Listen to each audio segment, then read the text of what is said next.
Hello, everyone. Thank you for coming out tonight and hearing some live jazz. My name is Sam Griffith. I'm the Director of Jazz Studies here at the University of Missouri, and we're very glad to be hosting this concert for you tonight. Can we give a big round of applause for the Studio Jazz Band?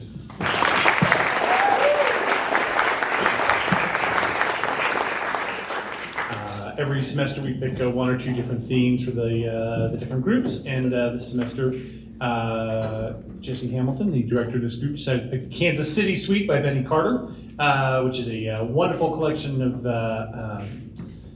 tunes that you'll be hearing tonight. Rarely is the entire suite being performed all at once, so this is also sort of a special treat. There's a few songs from this suite that are performed all the time, but we're very excited to be playing all of it for you. The first song you heard was Vine Street Rumble. We heard from Atticus on the piano. Can we give a round of applause for Atticus on the piano? John Gowan on the tenor saxophone.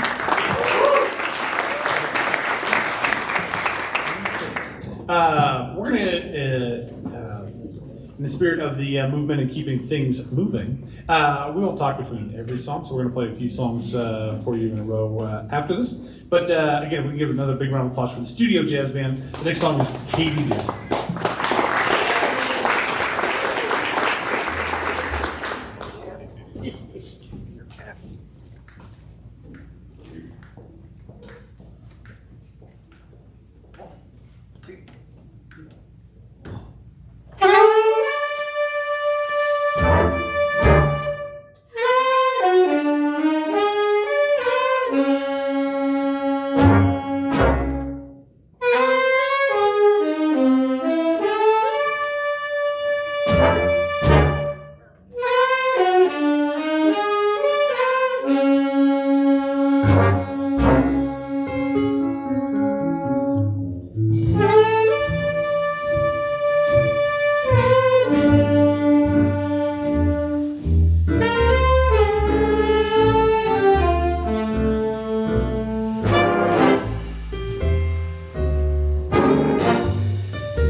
2, 3.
My memory is not going to be good enough to tell you the soloists from every song, but if we can give a big round of applause for everybody that soloed on Katie Do, if you don't mind just raising your hand. You can also acknowledge everybody that soloed on Miss Missouri.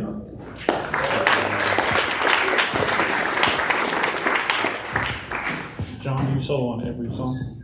Not And then on the last song we just heard, which is Jackson County Jubilee. We soloed on Jackson County Jubilee? Yeah.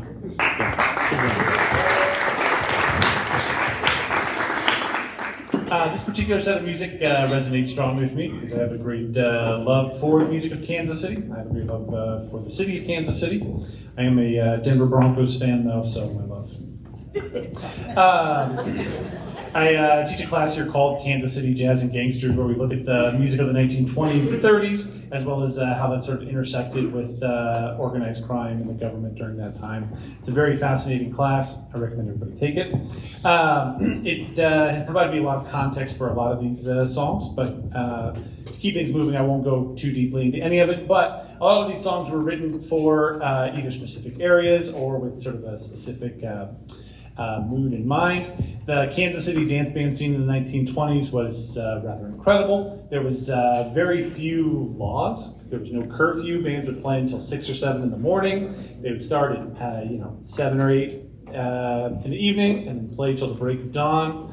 A very wild and chaotic environment, an environment that was strongly based on improvisation. Because I'm sure, as you can imagine, if you're a musician, you don't really want to play the same set of music in the exact same way, 5 or 6 times every evening. That the idea of improvisation, the idea of spontaneity, were all sort of critical contributors to what was happening in Kansas City. That's one of the reasons why in all this music you do hear a lot of soloists. Is because that is sort of at the backbone of the Kansas City style. Without saying anything more, I'll share more exciting jazz anecdotes with you in a bit. But we're going to move on with the 4th movement of this suite, which is entitled Sunset Glow.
1, 2, 3, 4.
Going back to right before I last spoke, they played Sunset Glow that featured Mr. Andrew Bush on trombone. Give a big round of applause for Andrew from Sunset Glow.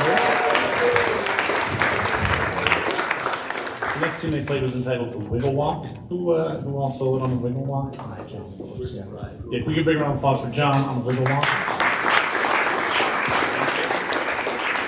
Atticus also soloed on the Wiggle Walk. We can. Meeting time.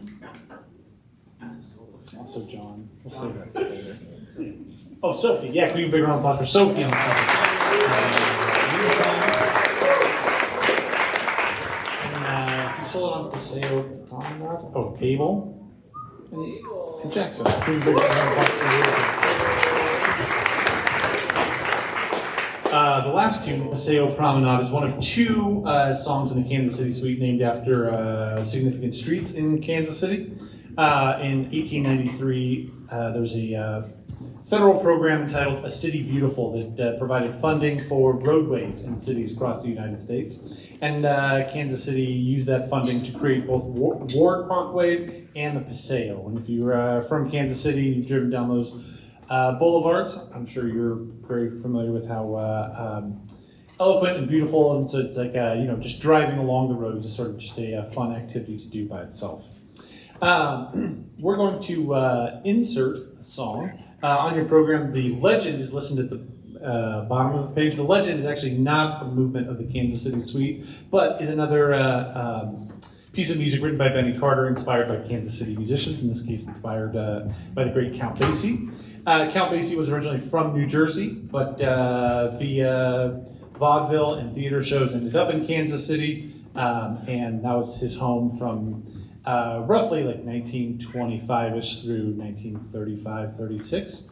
That's sort of where Basie first got his start, playing with big bands there. Had a big reputation as a wonderful pianist, was a huge draw for audiences. And then when he left Kansas City, he became this sort of well-known national and eventually international star. One of the few sort of like major jazz celebrities I think that's out there. I say jazz celebrities because you can see Count Basie in movies. I'm sure many of you have probably heard Sinatra at the Sands that features the great Count Basie Orchestra. There's many significant pop cultural moments where the Count Basie Orchestra is found. All right, no more talking. This will be The Legend.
1, 2, 3, 4.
Can we give a big round of applause for everybody that soloed on The Legend?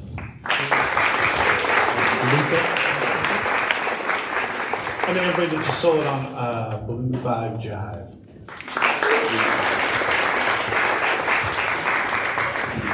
Awesome. Before we finish up, we have one more song for you tonight. There's a few things and a few more acknowledgments I'd like to make sure I make.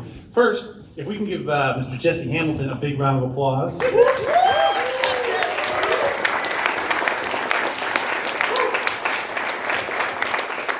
Jesse's first year working with this group, and they've doing wonderful things. So I think big kudos to Mr. Hamilton. And there's one other acknowledgement I'd like to make. I intended on making this acknowledgement last semester, but for a variety of reasons, I chose not to. But in fall of 2020, a student started at Mizzou, and that student, Mr. John McCallum. We can give John a big round of applause.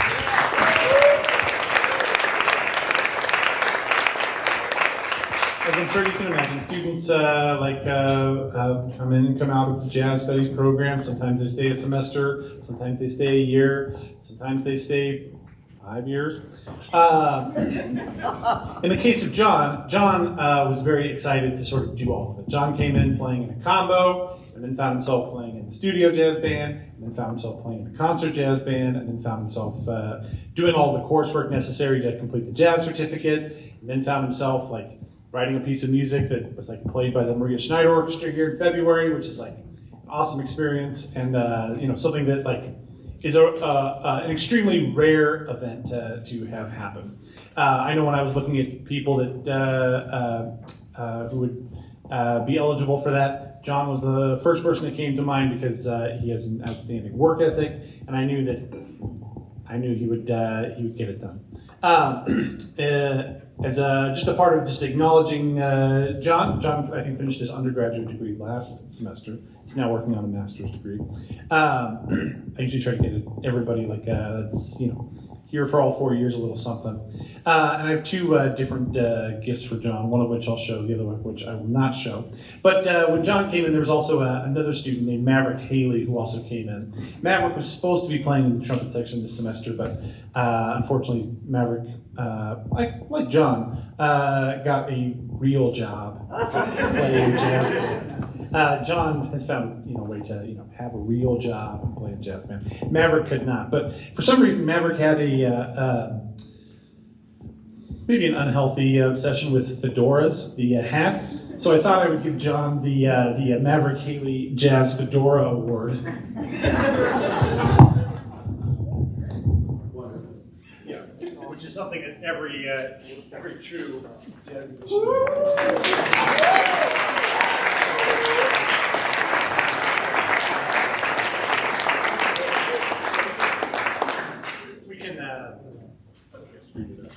Oh, I did not screw it up.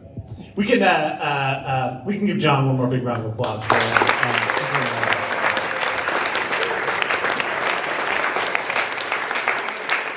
The final tune the Studio Jazz Band will play tonight is entitled "Rompin' at the Reno," which is a tribute to the Reno Jazz Club in Kansas City. The Reno Club was where the Count Basie Orchestra got its start. It might seem like this band is squeezed on stage as it is, but the Reno was actually even smaller than this. And one of the sort of legendary tall tales is that the person playing fourth or third trombone also doubled on tuba, and their instrument actually was mostly out the window. That they couldn't even fit inside. So a lot of times their tuba bell or the back of their trombone slide out the window to accommodate the small space that existed within the Reno Club. Without any further ado, this is Rompin' at the Reno.